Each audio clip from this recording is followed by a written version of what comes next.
ኤንዌይስ ሰሞኑን የተነሳው ርዕስ ምንድን ነው? እንግዲህ ቤዛ ምናምን ከሚለው ጋር በተያያዘ ቤዛ ምናምን ከሚለው ጋር በተያያዘ አንድ እንግዲህ ጳጳስ ሊቀ ጳጳሳት ናቸው ይመስለኛል። ፍጡር ቤዛ መሆን አይችልም። ይግባችሁ። ቤዛ ማለት ስለሌላ ተላልፎ መሰጠት ማለት ነው። ነይ ነይ እምዬ ማርያም ቤዛ ነሽ አሉ ለዓለም።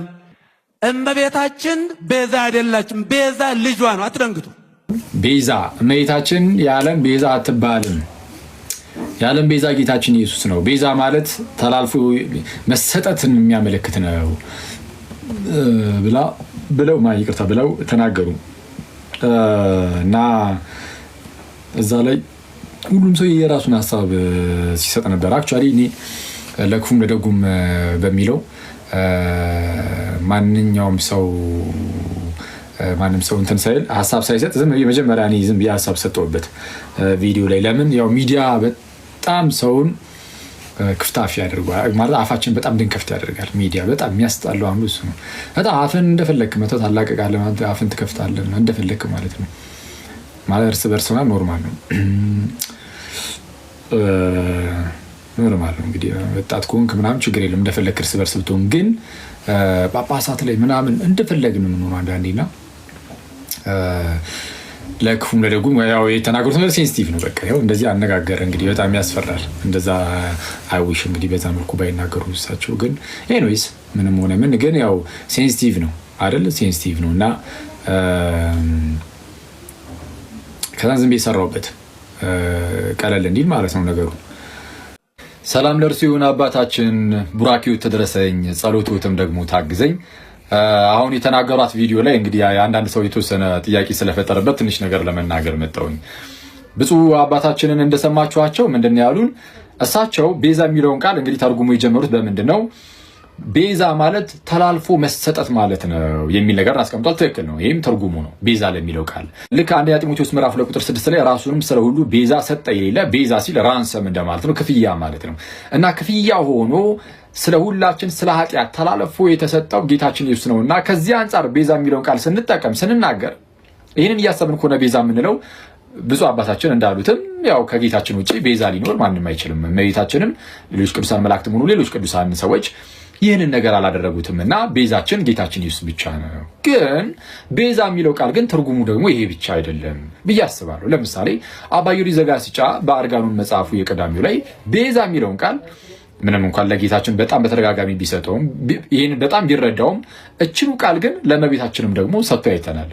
ቤዛ የምትለውን ቃል ማለት ነው የቀዳሚው ላይ ምዕራፍ 1 ላይ ለእመቤታችንም ሰጥቶ አይተናል። መጽሐፍ ቅዱስ ይህንኑ ቤዛ የሚለውን ቃል ለሀብት ሰጥቶት ደግሞ አይተናል። ቤዛ የሚለውን ምንድነው? ሀብት የሰው ነፍስ ቤዛ ነው ይላል መጽሐፈ ምሳሌ ምዕራፍ 13 ቁጥር 8 ላይ። ምሳሌ ምዕራፍ 13 ቁጥር 8 ላይ የሰው ነፍስ ቤዛው ሀብቱ ነው ይላል። የሰው ነፍስ ቤዛው ሀብቱ ነው። ሀብት የነፍስ ቤዛ ነው ማለት በቃ ሀብት ጌታችን ኢየሱስ ነው ማለት ነው? በፍጹም። ቤዛ የምትለው ቃል ለሀብት ተቀጸለች ማለት ኢየሱስ አያደርገውም ሀብትን። ልክ እንደዚህ ሁሉ ለእመቤታችን ቤዛ የሚለው ቃል ስለተቀጸለ እመቤታችንን ኢየሱስ አያደርጋትም። which means ቤዛ የምትለው ቃል ነሰሰሪ ለኢየሱስ ብቻ የምትሰጥ ሳይሆን እንደ አገባቡ እንደ መጽሐፍ ቅዱስም እንዳሳየን ሊሰጥ ይችላል። ግን ከምን አንጻር ተናገሩት የሚለው ግን መታየት አለበት። ለምሳሌ መጽሐፈ ምሳሌ ላይ ለሰው ነፍስ ቤዛው ሀብቱ ነው ሲል ምንድነው? ሰው ሀብትን በአግባቡ ከተጠቀመበት ምንድነው? ልክ እዛው መጽሐፈ ምሳሌ ላይ የሚናገረው ነገር አለ። ለድሃ ቸርነትን የሚያደርግ ይላል። ሚኒንግ የሚለግስ ለድሃ የሚሰጥ ለእግዚአብሔር ያበድራል ይላል። ለማን ያበድራል? ለእግዚአብሔር። ለድሃ ስትሰጥ ለእግዚአብሔር እያበደርክ ነው። ለእግዚአብሔር ካበደርክ ደግሞ ለእግዚአብሔር አበድረው አስበው። እግዚአብሔር ደግሞ ምን ያደርጋል? ይከፍላል። እዛው ጋር እርሱ ራሱ ደግሞ መልሶ ይከፍሏል ይላል። እግዚአብሔር ማለት ነው። እግዚአብሔር ደግሞ ይከፍልሃል። ክፍያህን ከእግዚአብሔር ታገኛለህና ሀብት ያለው ሰው በሀብቱ እንደዚህ ማለት with good intention በደንብ በፍቅር ተሞልቶ ድሃን እንደዚህ የሚረዳ ቢኖር ለድሃ እጁን የሚዘረጋ ቢኖር ለእግዚአብሔር እያበደረ ነውና እግዚአብሔር ደግሞ ለዛ ሰው ይከፍለዋልና ከዛ አንፃር እንዲህ ተብሎ ሊነገር ይችላል። ምንም እንኳን አንዳንዴ ደግሞ ሀብት መጥፊያ ቢሆንም ልክ እንደዚህ ደግሞ ለእግዚአብሔር ማበደር አይነት ጉዳይ ውስጥ ደግሞ ሊገባ ይችላል። ግን በፍቅር ሲሆን ማለት ነው የሚሰራው። ከዚህ አንጻር ለምሳሌ መጽሐፍ ቅዱስ በቃ ቤዛ ብሎ ጠራው ሀብትን። ስለዛ ቃላቱን ስንጠቀም ከምን አንጻር ተጠቀም ነው እመቤታችን እንደው በጸሎት ከማገዙ አንጻር ምናምን እንዲህ ተብሎ ቢነገር ወይም በሌላም ምክንያቶችም በምን ምክንያት ቃሉን ተጠቀም ነው የሚለው እሱን ማሰቡ ጥሩ ይመስለኛል። የተወሰነ እንትን እንዳይል ማለት ነው።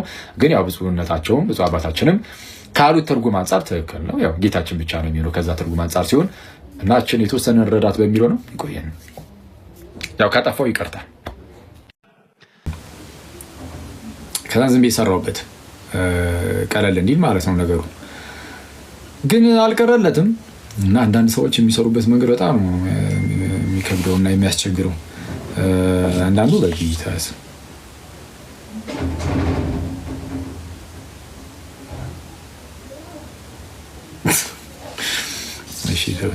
እና አንዳንድ ሰው በጣም አስቸጋሪ ነው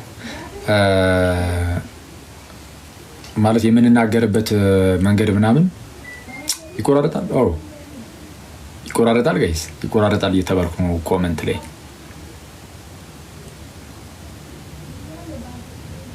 ራኬ ይቆራረጣል። ኖርማል ነው። እሺ የነሱ ችግር ነው እና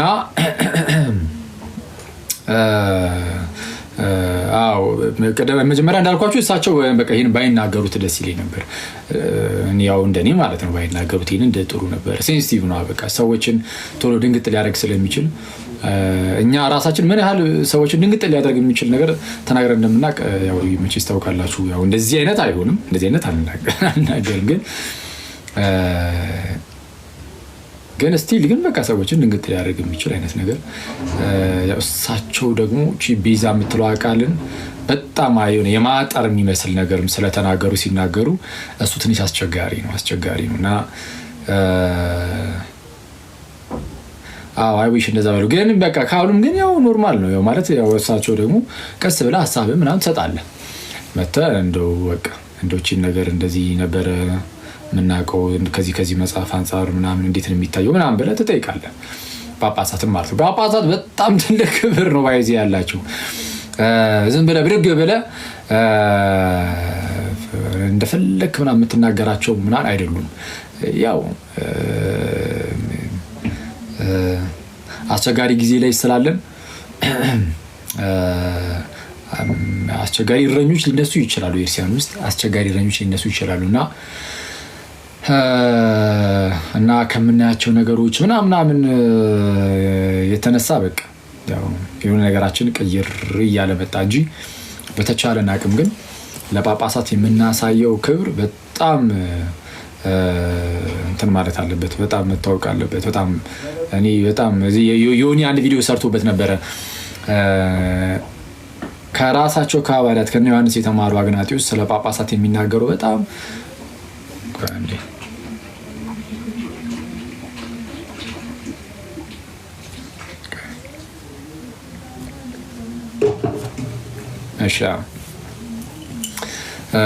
እና ቅዱስ አግናጢዎስ በጣም ነው የሚናገረው ስለ ጳጳሳት ምናምን በጣም በቃ የኤርሲያን አንድነትንም በጳጳሳት በኩል አድርጎ ነው ራሱ የሚያስረዳው። እና ያለ ጳጳሳት ምንም አታርጉ፣ ያለ ጳጳሳት ምንም አታርጉ፣ ጳጳሳትን አክብሩ በጣም በተደጋጋሚ ነው ይህንን ነገር የሚናገረው። እና ጳጳሳት በጣም መከበር አለባቸው፣ በጣም መከበር አለባቸው ማለት ለምሳሌ የስተት ትምህርትን ተነስተው ቢያስተምሩ ጳጳሳት ማለት በኤርሲያን ደረጃ የሚታወቅን ትምህርት ተነስተው ግን እንደዚህ ነው እንደዚያ ነው ብለው ለምሳሌ ቢያስተምሩ በተለይ ኑፋቂ የሆነ ነገር ለምሳሌ በተለይ ኑፋቂ የሆነ ነገር ቢያስተምሩ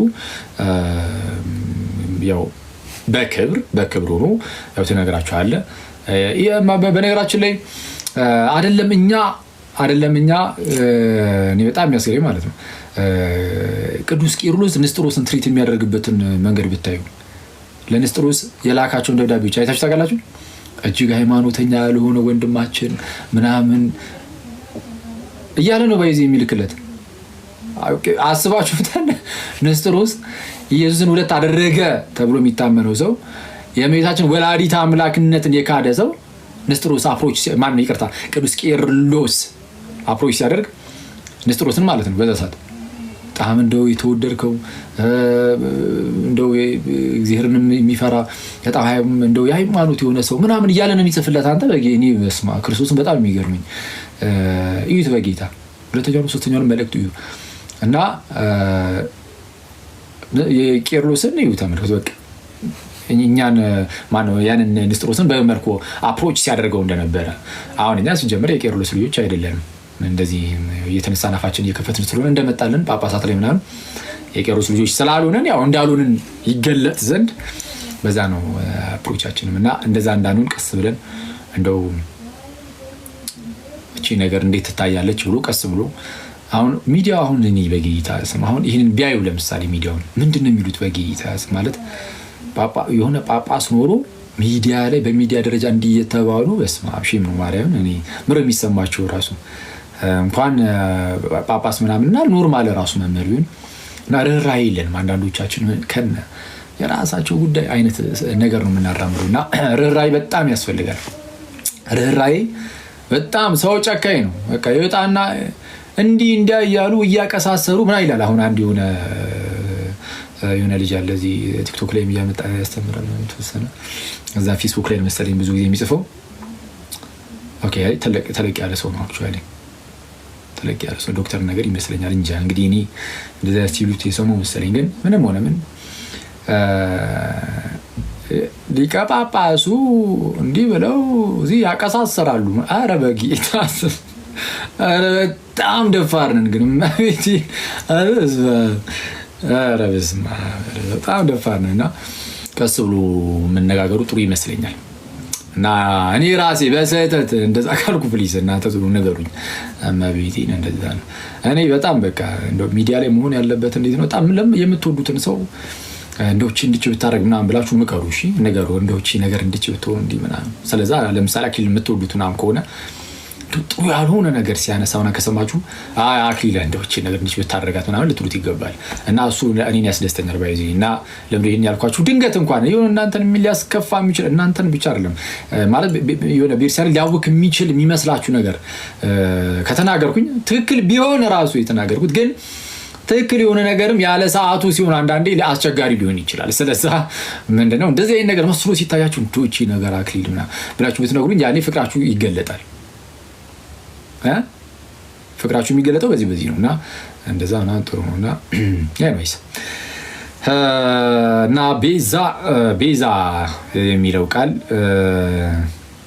እሱን ላብራራላችሁ አይደለም ግን ያው ቪዲዮ ላይ እንደሰራውላችሁ ብፁዕ አባታችን እንዳሉት እሳቸው ባሉት መልኩ ከሆነ ትክክል ናቸው እያቸዋለሁ። እሳቸው ባሉት መልኩ ከሆነ ቤዛ የሚለውን ቃል ማለት ነው። ያው የኢትዮጵያ ቤተክርስቲያን እንደዚህ ያለች ማርያም ከክርስቶስ እኩል ታደርጋለች ምናምን ነገር አላሉም። እንደዛ በርግጥ አላሉም። በቃ እሳቸው በቃ ዋናው ትኩረታቸው እንደው ቤዛ የሚባለው ኢየሱስ ነው አይነት ነገር ላይ ነውና ግን ቤዛ የሚሉትን ለኃጢአት ተላልፎ መስጠት አይነት ነገር አድርገው ስለፈቱ ከዛ አንፃር ከሆነ አዎ ጌታችን ኢየሱስ ብቻውን ቤዛ ነው ብቻውን አይደል? ያው እሳቸው ባሉት መንገድ ከሆነ ማለት ነው። ይሄንን ቤተክርስቲያናችን ታምናለች። ይሄን ቤተክርስቲያናችን እንደ ቤተ ክርስቲያን ነው የምታምነው። ይሄን በቃ በዓለም አቀፍ ደረጃ የኢትዮጵያ ቤተክርስቲያን በተለይ ይሻላል በል ግን በደንብ የኢትዮጵያ ቤተክርስቲያንም እሳቸው ካሉት አንፃር የቤዛ ትርጓሜ ከዛ አንፃር ሲታይ ለኃጢአት ተላልፎ መሰጠት ክፍያ መሆን መሞትና ከሆነ ብቻውን ኢየሱስ ቤዛ ነው የሚለውን ቤተክርስቲያናችን ትቀበላለች። ግን ቤዛ የሚለው ቃል ያው እንዳገባቡ እንደ ኮንቴክስቱ እንዳውዱ ያው ሊለያይ ይችላል ትርጉሙ።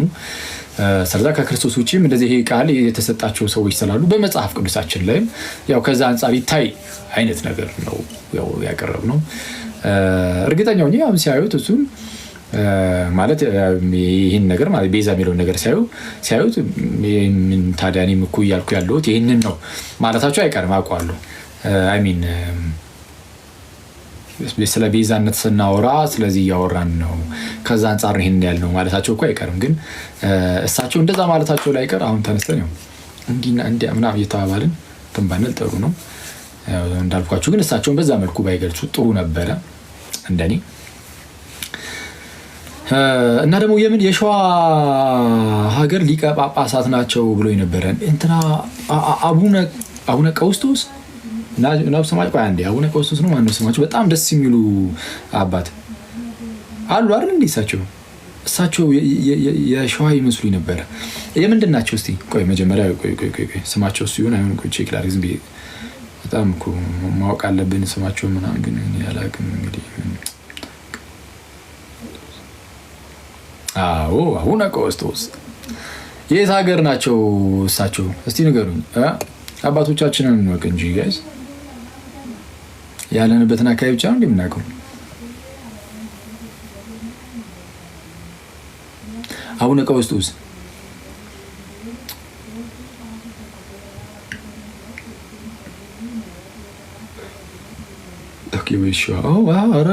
ምዕራብ ሸዋ ሸዋ ራሱ ተከፍሎ ነው ማለት ነው። እኚህ ሰው ራሳቸውም የሸዋ ምናምን የሚል ስላየው ማለት ነው። እኚህ አባት ማለት ነው። እኚህ አባት ማን ናቸው? ብፁዕ አቡነ ገብርኤል። ኦኬ እነዛ አሁን ኦኬ እነዚህኛዎቹ ደግሞ የምስራቅ ሸዋ ማለት ነው። ኦኬ አይሲ እንግዲህ ጥሩ አይ አሪፍ። አዲስ ናቸው መሰለኝ አላወቅኳቸውም። ኤኒዌይስ ምንም ሆነ ምን እንደዛ ነው። እናንተ ሰዎች ፈተተ በሉ። ማንም ያስተምር ማን ጳጳስም ፓትርያርክም መምህርም ቄስም ዲያቆንም ወንድሞችም ያስተምሩ። ሲያስተምሩ ግን እናንተ ምን አገባችሁ? የክርስቲያናችሁን ትምህርት ያዙና ከዛ በኋላ ከዛ አንጻር እየመዘናችሁ መቀበል ነው። አለቀ። አይሻልም? እንደዛ ብታደርጉ ጥሩ ነው ምናምን። ለማንኛውም በጣም ነው የሚያሳዝነው ጌታ። ይሄ ነገር ብቻ ጭንቅላቴ ውስጥ ስላለ ነው የገባሁት ላይቭ እና ርዕስ አድርጌ ኦኬ እንደዚህ ርዕስ አልይዞ መጥቼ ዝም ብዬ ርዕስ እዚሁ እንትን ብዬ መማማር አልፈልግም። አሁን ግን ጥያቄ ሊቀበላችሁ የተወሰነ ሰው ጥያቄ ያለበትን ሰው ልመልስ።